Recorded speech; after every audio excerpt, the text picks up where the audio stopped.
Billionaire asks black waitress for financial advice as a joke. Her finance past left him speechless. The laughter came too easily. It rolled across the private dining hall like soft thunder, bouncing off crystal glasses and polished oak walls, blending with the low hum of wealth and confidence. Every person at the table knew their place in the world, and more importantly, they knew the value of everyone else's. Or at least, they thought they did. Daniel Whitmore leaned back in his chair, adjusting the cuff of his tailored suit as he glanced around the table. Billionaire, investor, market disruptor, the kind of man who could move millions with a sentence and end careers with a nod. Tonight was supposed to be simple. Close a deal, impress a few key partners, celebrate another win. And yet, boredom had crept in. It always did. "Excuse me, sir, would you like a refill?" The voice was calm, steady, polite, but not submissive.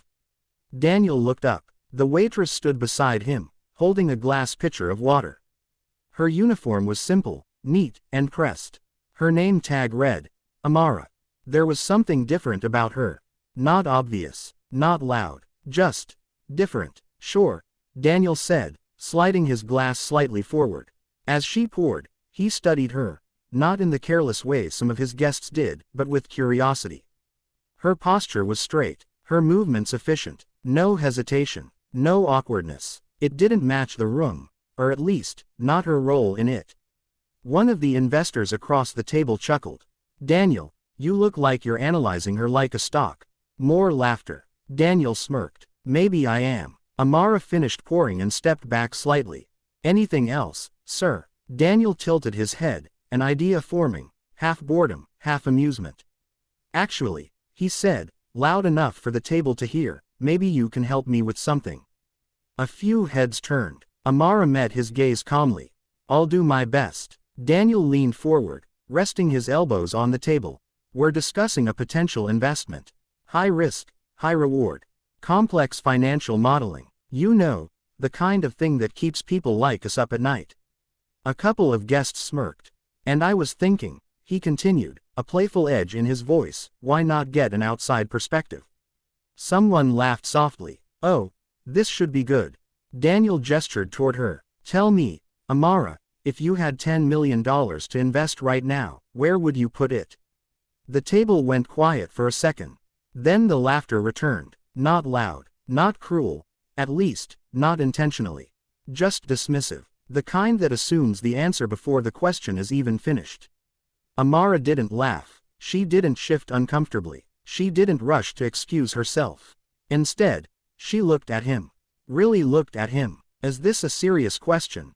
she asked. That caught him off guard. Daniel raised an eyebrow. "Do you only answer serious questions?" A few chuckles. Amara's expression didn't change. "I only give serious answers when the question deserves it." The laughter faded slightly. Something in her tone had shifted the air. Daniel leaned back again, intrigued now. "All right," he said. "Let's call it serious." A pause. The room seemed to lean in. Amara nodded once. $10 million isn't enough to play your game," she said. Silence. Not the amused kind. The surprised kind. Daniel's smile flickered. "My game." "Yes," she replied calmly. "The game where people with more money than they can spend try to multiply it without understanding the real cost." Someone across the table scoffed. "Wow." But Daniel didn't interrupt. He was listening. "For $10 million, she continued, "I wouldn't chase the highest return. I'd focus on controlled growth. Diversified, but intentional. Infrastructure, sustainable industries, and undervalued markets with long-term demand." The table was completely silent now. Amara spoke without hesitation, without notes, without fear. "I'd allocate a portion to emerging markets, not because they're trendy, but because they're overlooked. Real value exists where attention doesn't." Daniel's fingers tightened slightly around his glass. "Then I'd invest in something most people here ignore," she added.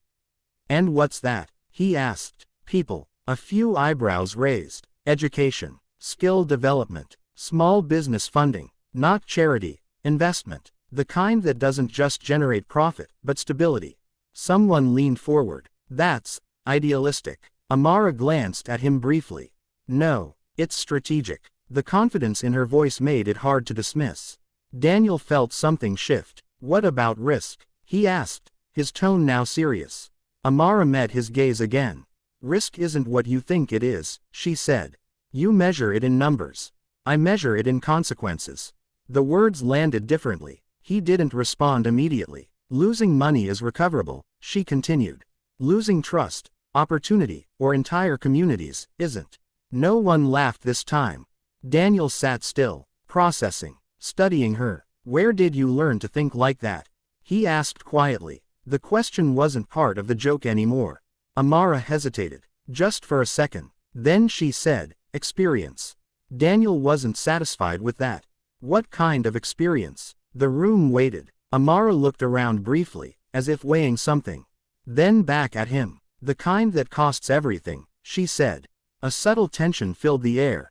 Daniel leaned forward slightly. Explain. She took a breath. Not nervous. Measured. I used to work in finance, she said. A couple of guests exchanged glances. Daniel's expression sharpened. Where? London, she replied. Asset management. Someone laughed lightly, trying to break the tension. And now you're here.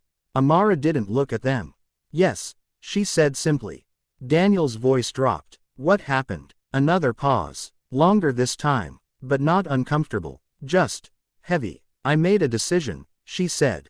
What kind of decision? The kind that doesn't look like a mistake until everyone else calls it one. Daniel frowned slightly. Be specific. Amara's eyes didn't leave his. There was an investment, she said. Large, high profile, promised massive returns. Daniel nodded slowly.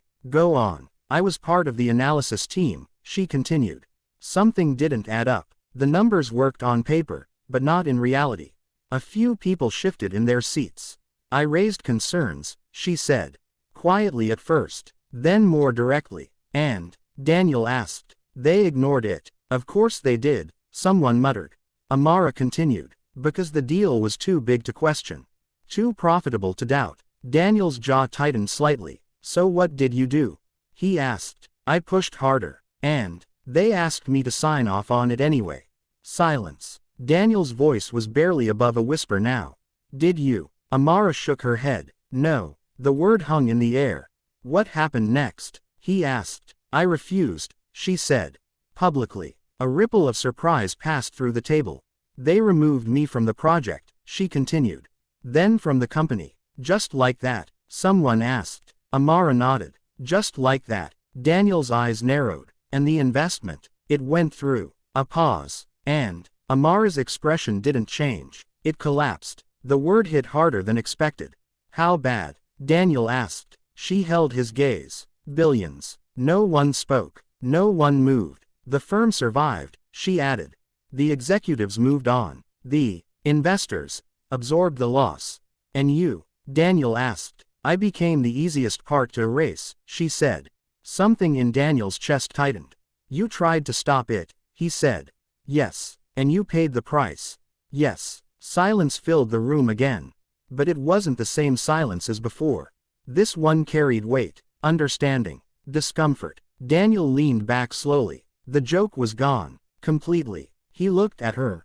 Not as a waitress, not as entertainment, but as something else entirely. Something he hadn't expected to find in this room. Why are you here? He asked. Amara didn't hesitate this time. Because starting over doesn't look the way people expect it to, she said. The simplicity of her answer made it harder to respond. Daniel glanced around the table. No one was smiling anymore. No one was laughing. For the first time that night, the room felt real. He looked back at her. Sit down, he said. A few guests blinked in surprise. Daniel. Someone started. Sit, he repeated, pulling out the empty chair beside him. Amara hesitated. Not out of fear, out of habit. Then, slowly, she sat. And in that moment, the balance of the room shifted. Completely.